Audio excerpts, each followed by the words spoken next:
O maior medo do ser humano. Isso aí é. Eu também quando pesquisei isso, sobre isso, eu fiquei impressionado, porque cada um tem seu medo, né? E medo geralmente é uma coisa muito séria, né?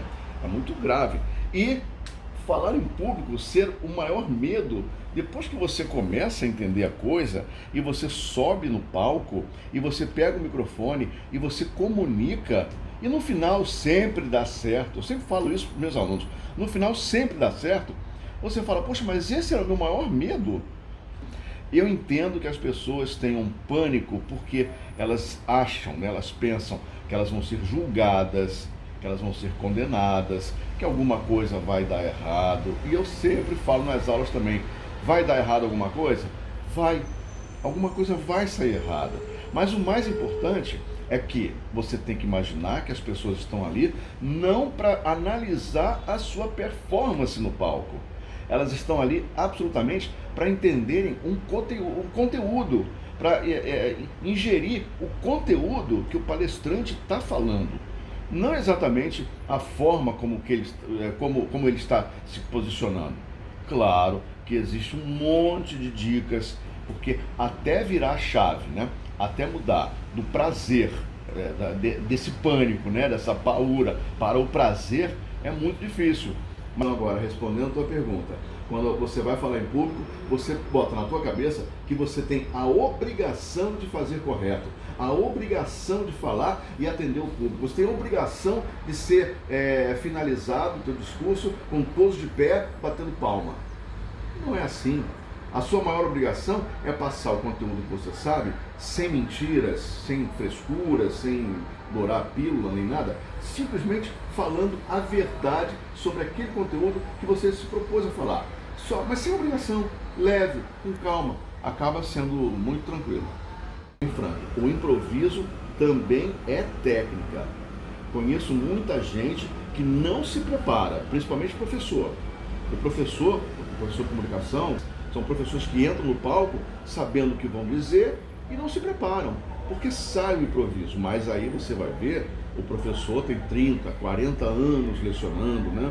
Tem muita experiência. Agora, a pessoa que não tem experiência, ela tenta decorar o improviso. Isso talvez seja o maior erro, você decorar, porque o segundo passo após a decoreba é o erro, é o esquecimento. Acaba dando problema. Primeiro você decora, na hora do ao vivo, esquece. Então é importante hoje você ter o improviso coloquialmente, conversar. Você sabe fazer? Você sabe falar sobre o que você vai falar? Então isso é básico.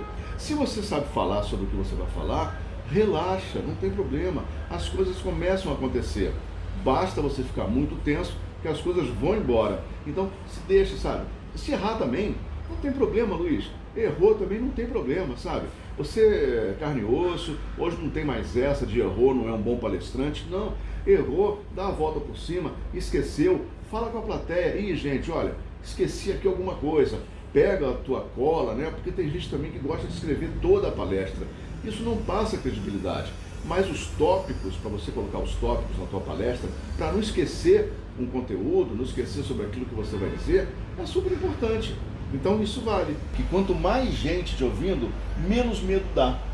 Se você tem 10 pessoas ouvindo, o medo é muito maior do que 500 pessoas. Porque basicamente as 500 pessoas você não vai olhar olho no olho, né? Não vai ter aquele encontro olho no olho. E com 10 pessoas você tem o olho no olho. Mas tem técnico também para resolver isso. Não tem problema. De qualquer forma, o coração bate mais forte, a respiração acaba atrapalhando, né? A tua dicção, acaba a tua oratória, ela vai para o ralo porque a respiração fica fora de cadência.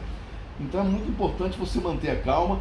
E outra coisa, assim, eu falo com muito bom humor isso, vai dar errado, alguma coisa vai dar errado, então torça para que esse erro seja pequenininho, porque geralmente as pessoas não percebem o erro, entendeu? É como, por exemplo, uma peça de teatro, você não sabe, mas naquela peça, naquela sessão que você foi, aconteceram algumas coisas erradas, mas o grande público não percebe. É fundamental você saber para quem você está falando. E outro detalhe agora, voltando para o assunto base aqui, que é a apresentação de eventos, palestras, mestres de cerimônias. Se você, já com tudo em cima, né, que a gente fala, tô com tudo em cima, tô com texto, passei texto, passamos luz, passamos o áudio, geralmente vai dar problema, porque o ao vivo é isso. Você imagina se você não se programar para falar aquilo. Agora, eu também vejo como um jogo de xadrez, sabe? Eu acho que é um jogo de xadrez quando você faz uma pergunta para o público e aquela resposta pode gerar uma outra intriga, uma outra resposta ou uma outra pergunta. É muito interessante. Eu adoro falar em público. Eu gosto de falar em público. Mas você acha que eu, garoto, gostava de apresentar em cartolina os trabalhos da escola? Eu não. Eu odiava aquilo.